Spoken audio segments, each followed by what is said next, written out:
Today we choose Ballarpur Industries for our analysis. Ballarpur Industries has ruined the investors' wealth in the past. It has delivered a 10 years return at minus 3100%. However, it has given a surprising return of 410% in the last 6 months. Its compounded sales figures have improved on a 10-year basis at 2.55% and declined on trailing 12-month basis at 1.44%.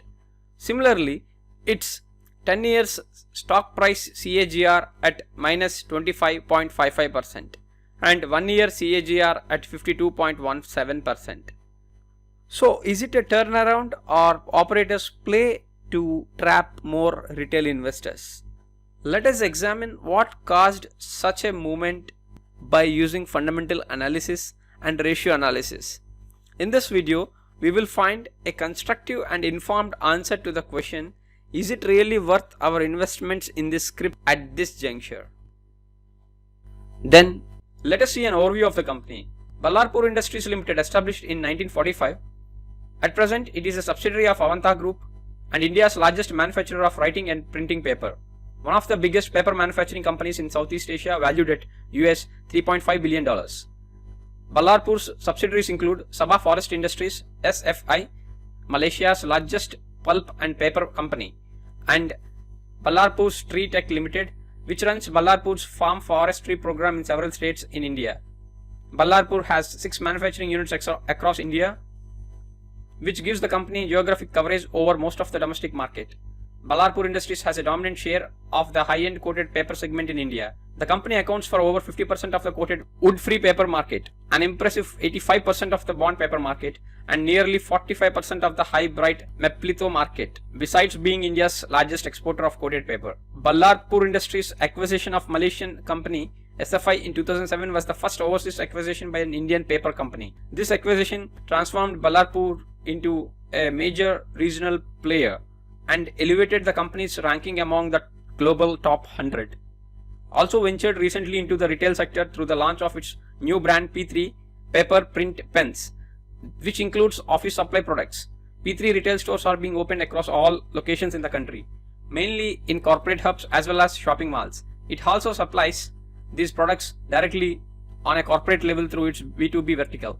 This company has debt over 2000 crores and it defaults loans. It was dragged to National Company Law Tribunal (NCLT) by Kotak Mahindra Bank, IDBI and FinQuest in the year 2019, and the case is still pending. If lenders agree, a resolution plan to revive the company may happen.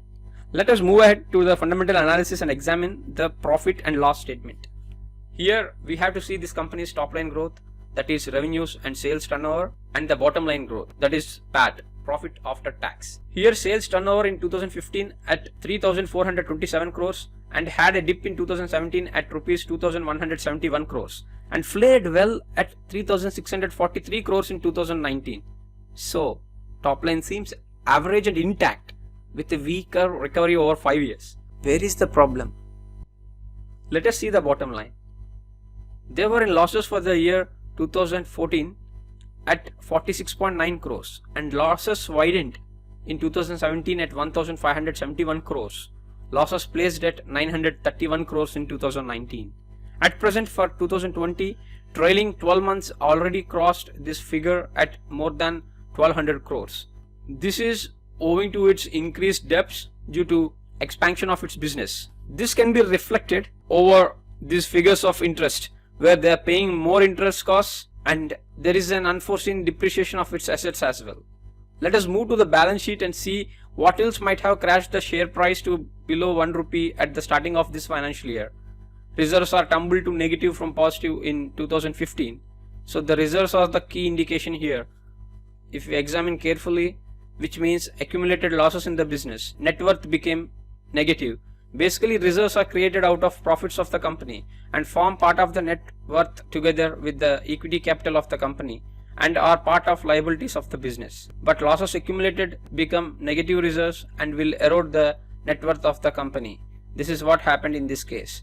Also, the current assets are less than current liabilities, which affects the operating financial health of this company. Here, this speaks of the bad state of the company.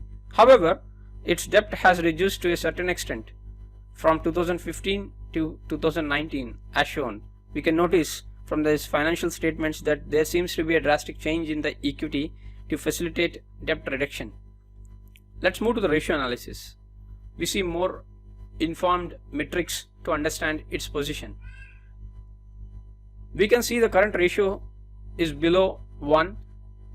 It measures the capacity of the company to pay off its immediate liabilities with the immediate liquidable assets. Current assets include cash, short-term investments, receivables, inventory, etc. A current ratio of 2 is considered ideal. Companies that have a current ratio of less than 1 should be avoided. Here the current ratio is around 0.54. Ratios in the segment of the performance like average return on equity and free cash flow growth are the only positive signs for this company. Those are the crucial ones as well. This company's safety metrics are worse and invested money will be at risk. Net profit versus EPS graph shows the negative earnings in the preceding financial years, but EPS before tax, depreciation and exceptional items is positive. From the income versus operating cash flow over the last decade, we can notice that gap is widened in last couple of years and operating cash flow is more than income. Operating cash flow is the amount of cash generated by the company's general operations. For an ideal company, the operating cash flow would normally be higher than the net income and would tend to be parallel to the net income unless in the case of a huge shift in company strategy which you should investigate. A huge deviation between income and operating cash flow depicts the possibility of accounting manipulation. Operating cash flow is a very important metric when you want to analyze how reliable a company's profit figures are. I believe there are some accounting adjustments since the operating cash flow is near 1000 crores, whereas the income is negative, which seems positive for the revival of the company. Let us not dig deep. Let us move on to the shareholding here. The bad thing is promoter shares are pledged at 24.1% and institutions are holding much. Good thing is that public shareholding is less than 40%. Recent news is that L&T Finance purchased shares of this company in a bulk deal, which is a big positive. As such, L&T is more prudent in investments compared to LIC in certain contexts. Overall, with the given metrics and numbers from the fundamental and ratio analysis, I see that the company may revive with a new set of promoters via NCLT, and existing shareholders may take some haircut in their shareholding, like the things which are happened in the case of Alok Industries, Ruchi Soya, etc. Liquidation of this company may lead to increased unemployment as this is a labor-intensive sector. So hope for the best. Thank you. I will see you in the next video.